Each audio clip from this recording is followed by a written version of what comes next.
بسم اللہ الرحمن الرحیم، السلام علیکم ورحمۃ اللہ وبرکاتہ۔ جی آج کی ہماری یہ جو ویڈیو ہے یہ سعودی میں کرونا وائرس کے بارے میں ہے کہ ابھی تک کی کیا صورتحال سعودی عرب میں ہے۔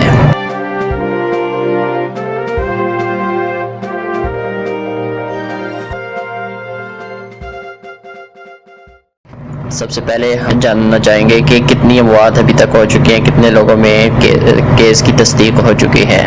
تو العربیہ نیوز کے مطابق سعودی عرب میں کرونا وائرس سے مزید 4 اموات آج ہو چکی ہیں۔ تصدیق شدہ کیسوں کی تعداد 1299 ہو چکی ہے۔ سعودی عرب نے کرونا وائرس سے 4 مزید مریضوں کی موت اور 96 نئے کیسوں کی تصدیق کی ہے۔ سعودی عرب میں اب اس مہلک وائرس کی تعداد 1299 ہو گئی ہے اور 8 افراد کی موت واقع ہو چکی ہے۔ سعودی عرب کی وزارت صحت کے ترجمان ڈاکٹر محمد اعلی نے اتوار کو ایک نیوز کانفرنس میں بتایا کہ کرونا وائرس سے متاثرہ 12 افراد کی حالت تشویشناک ہے اور وہ اس وقت انتہائی نگہداشت کی یونٹ میں ICU میں زیر علاج ہیں۔ انہوں نے بتایا ہے کہ اس مہلک وائرس کا شکار 66 افراد علاج کے بعد صحت یاب ہو چکے ہیں۔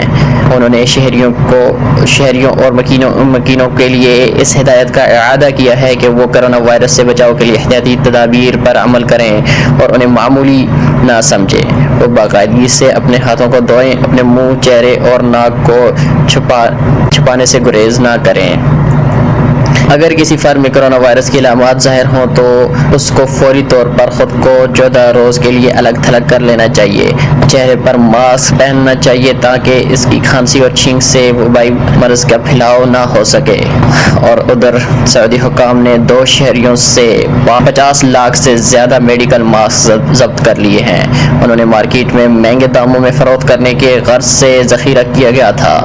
سعودی پریس ایجنسی کے مطابق وزارت تجارت نے 11,70,000 ماسک در حکومت ریاض سے شمال مغرب میں واقع شہر حائل میں ایک پرائیویٹ سٹور سے ضبط کیے ہیں اور 40 لاکھ سے زیادہ ماسک مغربی شہر جدہ میں ایک گودام سے ضبط کیے ہیں۔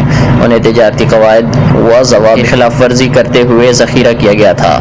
وزارت نے کہا ہے اسی طرح کے غیر قانونی سرگرمیوں میں ملوث افراد کے خلاف قانونی کارروائی کی جائے گی اور ضبط کیے گئے ماسک کھلی مارکیٹ میں تقسیم کیے جائیں گے۔ جی ناظرین، آج کی یہ ڈیٹیل ہم نے آپ کے سامنے رکھی ہیں۔ مزید اس طرح کی ویڈیو دیکھنے کے لیے ہمارے چینل کو سبسکرائب کیجئے اور بیل آئیکن پر کلک کیجئے تاکہ اسی طرح کی مزید ویڈیو آپ تک پر وقت پہنچتی رہے۔ شکریہ۔